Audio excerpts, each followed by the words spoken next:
জানো তো, আজ রাতে আমি সিদ্ধান্ত নিয়েছি আমি প্রায় 4টে পেপার পড়ে কমপ্লিট করব। তাই মাম্মামকে ঘুম পাড়াতে পাড়াতেই আমার 11:30 বেজে গেছিল। আর তারপরেই আমি আমার সমস্ত বইপত্র নিয়ে বসে পড়েছি। জানি আজকে একটু রাতটা কষ্ট হবে, কিন্তু কি করব বলো, দিনের বেলায় না ঠিকঠাক করে পড়াই হয় না। কারণ আমি যখন পড়তে বসি তখন মাম্মাম জেদ করে আমার বইগুলো নেওয়ার জন্য। তাই অগত্যই আমাকে প্রত্যেক দিন এভাবে রাতে পড়তে হয়।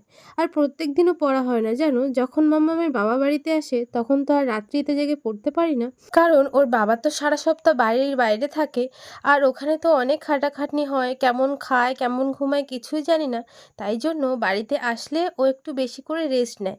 আর তার জন্য না আমি সেই রাতগুলোতে আর বই নিয়ে বসি না। কিন্তু যখন ওর বাবা বাড়িতে না থাকে তখন আমি কিন্তু রাত 2টো 2:30 আমার পড়াটা চলতেই থাকে। তাও না আমি না সমস্ত পেপারগুলো পড়ে শেষ করতে পারি না জানো।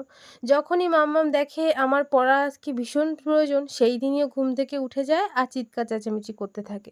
কিন্তু এটাও তো সত্যি যে আমাকে এই পেপারগুলো পড়ে শেষ করতে হবে।